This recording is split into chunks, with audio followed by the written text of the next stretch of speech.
真を確認。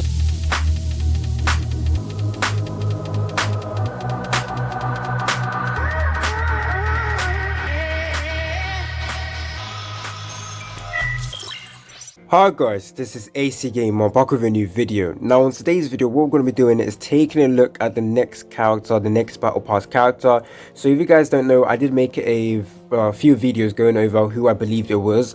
So I did talk about her possibly being released in the next battle pass. However, my main focus was on the Awakened King as well as Lily.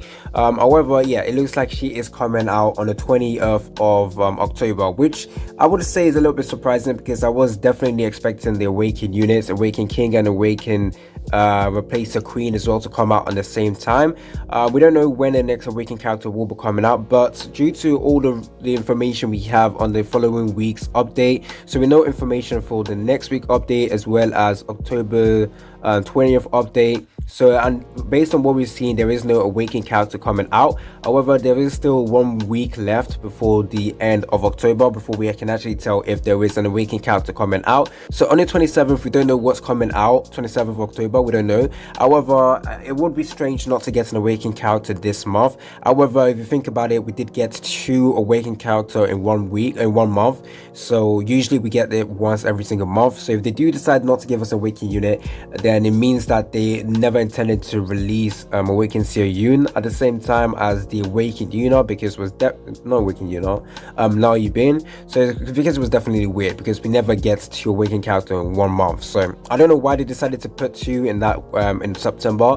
However, we never know. So yeah, until we get more information on what's coming out on the 27th of October, I can't really speculate whether we're going to be getting Awakened units or we're not going to be getting one. We never know. On the 27th, it might be Awakened Lee So-yoon, because it's looking like it might be, just based on what I can see, because there's no way they can release the Replacer King and will replace a Queen without the Replacer King, and the only random character they can decide to drop is the Awakened Lee So-yoon, because yeah, you already know she is technically the only one that the game developers actually skipped over.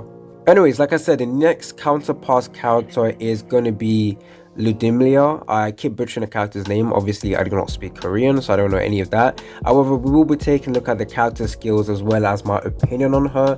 I think I made a video going over the CounterPass characters you guys should go ahead and buy, and I definitely did say that you guys should go ahead and buy this, especially if you guys are like free to play that can only top up once like every few months or something. I know people say that it isn't technically free to play.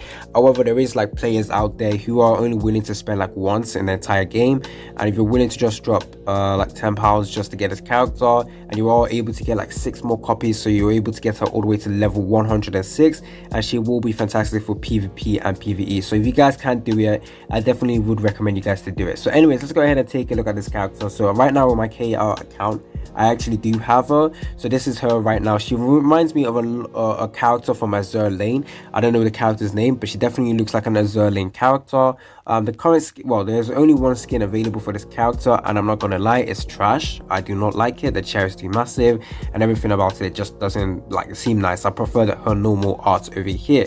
So yeah, she's one of my favorite characters in the game. She is an air type unit. So right now in the SEA server, we have 2 good air type characters. We have Rosaria as well as the new unit, the new mech character, what's his face, Janus. Now Janus is a character you can only, is primarily used in the mech team.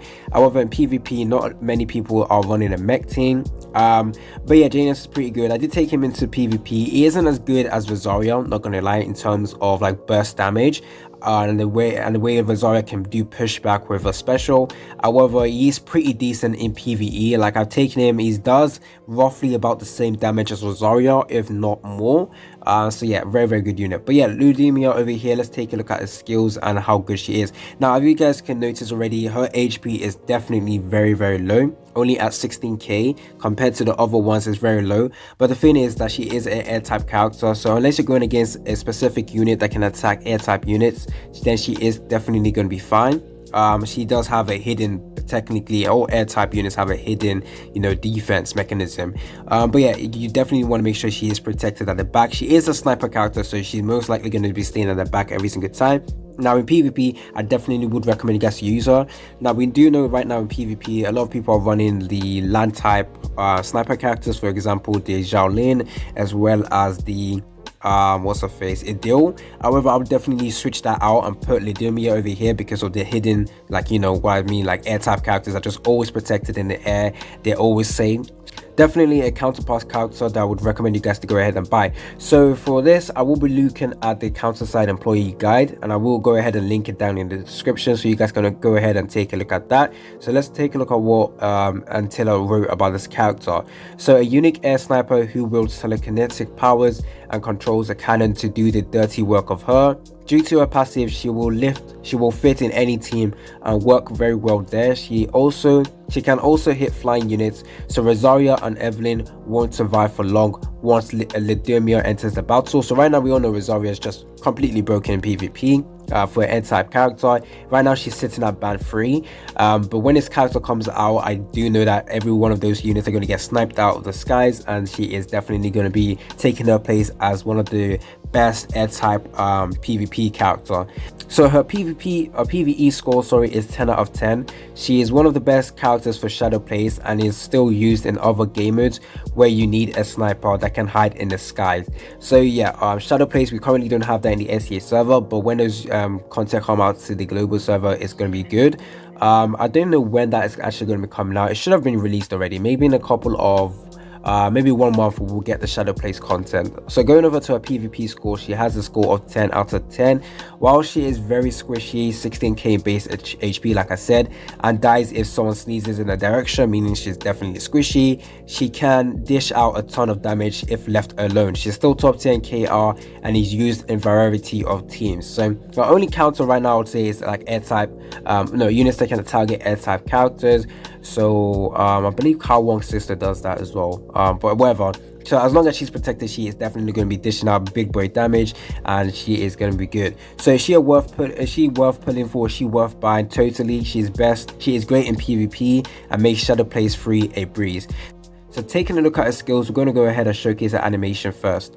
Like I said, she's one of the coolest looking character, especially when she spawns in. So her basic attack remotely controls a naval cannon and fires at a single target in front on a regular basis. Targets air units within range first. So obviously she's going to aim for Rosaria first, and that is basically going to be enough to kill, I think, and stops attacking if the target dies or moves 15 meters away from her. So her passive unlocks a new power every time an ally leaves the battle or leaves the field, depending on its type. Increases crit if there's counters and attack if soldiers by 5% up to 50%. So I think, to clarify that, I think it means it increases the crits if counter characters are here, and it increases the attack if soldier characters are on the field by 50% all the way to 50%. Now this is going to be relatively easy to get the buff if you guys are running the soldier team, because they have a low deployment cost, so you can continuously drop those units and easily she will be able to get that 50% buff straight away because of how easy it is to deploy those units. However, with the counter characters, increasing the crit will be also good. That means you don't really need to build her up with crit. I'm not really too sure what gear would be the best for her, either attack speed, attack, or crit damage, or cooldown reduction. We don't know. Well, I don't know currently. When she comes out, I will take a look at that. If Mex creates a barrier equal to 15% of max HP for 10 seconds. So if there's mech character in your team, it creates a barrier for her 15%, which is quite decent, making sure that she increases survivability. At skill level 5, crit attack plus 10% instead up to 50%. I'm confused on that because it doesn't look like that was a buff technically, because it's still the 50%. Maybe that's just a mistranslation. Not really sure on that. So let's go ahead and showcase the ultimate real quick. Very, very nice. Someone said that was like New Detroit or Glyphonir. She just dropped that on her enemy, so that's cool. Going over to a special, telekinetically gathers enemies in front and levitates them, and then fires a cannon at them, knocking them backwards with AoE damage. So we all know Rosaria has similar abilities with the knockback. So this unit, I couldn't really tell. She is definitely going to be like as annoying as Rosaria, if more annoying. So skill level 5, cooldown minus 5 seconds. Nothing too special with that. Obviously, decreasing the cooldown is also very, very good. Going over to the ultimate skill, let's take a look at the ultimate one more time. What's it called? Musters up her strength and trolls an abandoned ship. This ship crashes onto the ground and continuously pulls enemies towards it. Explodes with AoE damage. At skill level 5, last attack targets speed and attack speed and minus 25% for 15 seconds. So that is a pretty decent debuff. Attack speed and the normal movement speed, I think, or like, yeah, I think the movement speed. So that is quite a good like debuff. So overall, she is very useful. The knockback, able to get shield if there's a specific character, able to buff up herself. So yeah, nice units overall. So she will be coming out in the next CounterPass. Definitely would recommend people to go ahead and buy this. If you guys are someone who did not buy the latest one in the CSEA server, I believe it's a diff. If you guys didn't buy it, go ahead and use this, save it up, so that you can go ahead and get Ludmilla in the future. So yeah, hopefully you guys like this video. Stay tuned for more content on Counter side. There is one more of a character I need to make a video on, so stay tuned for that. So this character will be coming out on the 20th of October. Obviously this is just a leak. Well, should we say leak? I don't know. But yeah, this isn't guaranteed or confirmed officially, but we never know. They might decide to change it. So yeah, stay tuned for more content on Counter side. It's been your boy AC Gamer, and I'm out. Was it the voice? Was it the fire burning in me? All of the noise turned into choirs of harmony.